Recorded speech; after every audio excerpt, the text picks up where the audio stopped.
Hello hello et bienvenue sur cette nouvelle vidéo tuto Asana. Aujourd'hui on va voir les fonctionnalités business. Si vous ne connaissez pas encore Asana, je vous invite à commencer par la vidéo basique que j'ai déjà faite sur cette chaîne. Et si vous connaissez, eh bien c'est parti pour découvrir les fonctionnalités business. Si vous êtes intéressé par les sujets d'organisation et que vous adorez Asana autant que moi, eh bien je vous invite à vous abonner à cette chaîne, vous recevrez des notifications à chaque fois que je sors une nouvelle vidéo. Je sors des vidéos toutes les semaines. Moi je suis Solène, je suis consultante en organisation et experte Asana. Je viens d'ailleurs de lancer une formation en 2 heures sur Asana sur Udemy, je vous mets le lien dans la description ci-dessous. Et on est parti pour la découverte des fonctionnalités. Avec le compte Premium, on pouvait déjà créer des formulaires, mais avec le compte Business, on va plus loin, puisque ces formulaires, on peut y mettre des branches. C'est-à-dire qu'on pourra utiliser une réponse précédente pour faire apparaître ou non la question d'après. Donc je vais dans Formulaire, par exemple, et on reste sur l'idée de organisation d'une fête d'anniversaire. Cette vidéo est la suite de celle sur le compte Premium. Donc ici, par exemple, j'ai envie de demander avec un menu déroulant à la personne si elle sera présente à l'anniversaire. Donc, seras-tu présente? Ok, là je mets oui ou non. Et maintenant, ce qu'on peut faire avec ce compte business, c'est créer une branche ici. Si la personne répond oui, alors j'ai envie de savoir si elle compte dormir sur place. Donc je vais mettre aussi un menu déroulant et je vais mettre souhaites-tu dormir sur place? Là je vais mettre oui et là je vais mettre non. Et puis si la personne répond oui, dans ce cas-là, j'ai envie de savoir combien de personnes vont dormir sur place, si elle a une famille ou je sais pas. Donc là, je vais mettre un nombre et je vais lui demander combien de personnes vont dormir sur place avec toi. Et voilà. Et donc maintenant, quand j'affiche le formulaire, à la base, je ne vois que seras-tu présent? Et si je mets oui, alors il y a souhaites-tu dormir sur place qui arrive. Si je mets oui, alors il y a combien de personnes vont dormir sur place avec toi. Voilà, on peut faire énormément de choses avec les formulaires avec un compte business. Dans le même esprit que les formulaires, vous allez aussi débloquer des possibilités avec un compte business pour les règles. Donc quand vous allez dans personnaliser, vous pouvez accéder aux règles, vous pouvez ajouter une règle, et là vous avez accès à plein de règles différentes et vous pouvez créer votre propre règle personnalisée. Une règle de base qui est super intéressante, c'est dès qu'une tâche est ajoutée à une section, je vous rappelle qu'une règle, c'est une automatisation, donc dès qu'une tâche est ajoutée à une section, ou même à un projet, alors attribuer cette tâche à un responsable, par exemple, moi. Comme ça, si je veux que la tâche apparaisse dans mes tâches, j'ai pas besoin de rentrer mon nom sur chaque tâche, ça va se faire automatiquement. Je vous montre. Ici, par exemple, dans animation, je vais mettre trouver un DJ et mon nom vient d'apparaître. Vous allez aussi pouvoir toucher aux approbations.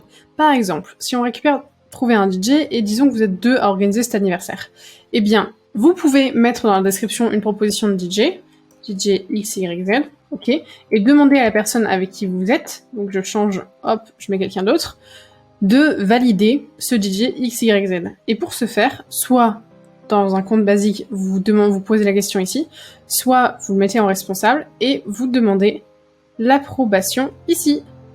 Et vous avez du coup approuvé demande de modification ou rejeté. Et donc quand vous cliquez sur approuver, ça passe en vert. Si vous avez cliqué sur rejeter, ça passait en rouge. Avec un compte business, vous allez avoir accès à une fonctionnalité très intéressante pour les managers. C'est les portefeuilles. Les portefeuilles vont vous donner une vision d'ensemble de ce qui se passe dans différents projets, sans que vous ayez besoin de cliquer sur chacun de ces projets. Par exemple, disons que vous avez des projets dans plusieurs équipes différentes. Disons que vous ouvrez un magasin et vous avez une équipe marketing qui gère la communication autour de cette ouverture de magasin et une équipe qui s'occupe un peu de la logistique. Donc vous avez 2 projets différents dans 2 équipes différentes, mais vous avez envie de voir tout ce qui se passe pour l'ouverture de ce magasin. Vous allez créer un portefeuille. Vous allez créer un portefeuille qui va prendre le nom du magasin par exemple, et vous allez pouvoir voir du coup tout ce qui se passe dans ce magasin. Hop, vous cliquez. Donc dans ce portefeuille, j'ai mis 2 projets différents. Je peux voir la progression de ces portefeuilles, je peux voir le propriétaire de ces portefeuilles, et là où c'est intéressant, vous allez pouvoir aussi voir la chronologie, la progression générale, etc., c'est que vous allez pouvoir utiliser la gestion des ressources et voir qui a combien de tâches à faire. Et là, on peut voir par exemple que cette personne a 2 tâches à faire pour le 9, cette personne en a 2 pour le 15, etc. Bon là, il n'y a pas beaucoup de tâches parce que c'est juste pour l'exemple, mais vous pouvez imaginer quand il y a beaucoup de tâches, ça commence à devenir intéressant. Ça devient aussi intéressant quand vous ajoutez une notion d'effort, vous pouvez mettre des heures ou des sortes de points par tâche, et si vous mettez des heures et que vos employés traquent leur temps, vous allez pouvoir voir s'il y en a qui travaillent plus que ce qu'ils devraient, et s'il y en a qui travaillent moins que ce qu'ils peuvent faire, et du coup, vous pourrez rééquilibrer. Et on termine sur les objectifs qui vont finalement donner du sens à toutes les tâches que vous êtes en train de faire. Vos objectifs, c'est vos objectifs professionnels, vos objectifs d'entreprise. Vous allez aussi pouvoir ajouter des objectifs d'équipe. Pour l'instant, moi, j'ai pas la fonctionnalité, mais ça va arriver dans une mise à jour prochaine. Vous allez pouvoir mettre donc le pourquoi de ce que vous faites au quotidien. Ici, par exemple, je vais créer un objectif qui s'appelle faire 100K de CA au premier trimestre 2022. Ok. Collaborateur, c'est ici. Ce sera un objectif public. Ok. Pour faire 100K de CA au premier trimestre, déjà, je vais définir mon indicateur de progression qui est un nombre qui commence à 0, qui finit à 100. Ok. Que je vais pouvoir mettre à jour de temps en temps pour voir où j'en suis dans mon objectif. Disons que au bout de quelques temps, je suis à 20 000 sur les 100 000. Ok. Et je vais pouvoir, si je le souhaite, ajouter des sous-objectifs liés à cet objectif. Par exemple, pour faire 104 CA, j'ai besoin de signer 10 nouveaux clients. Cet objectif, signer 10 nouveaux clients, eh bien, de même, il a un indicateur de progression. C'est un nombre. Il commence à 0, il finit à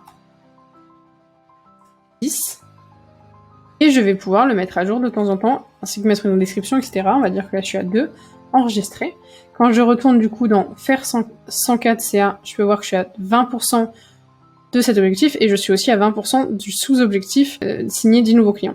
Donc voilà, les objectifs, c'est un peu la méthode OKR, ça vous permet de donner du sens à ce que vous faites au quotidien. C'est-à-dire que c'est la vision globale, l'objectif global de votre entreprise qui se répercute ensuite dans les projets dans chaque équipe. Voilà, je vous ai montré une bonne partie des fonctionnalités business. Si vous avez des questions, n'hésitez pas à les mettre dans les commentaires. J'espère que cette vidéo vous aura aidé à prendre une décision sur oui ou non de passer d'un compte basique à un compte business ou d'un compte premium à un compte business. Dans tous les cas, je vous souhaite une bonne continuation dans votre journée et je vous dis à très bientôt. Au revoir!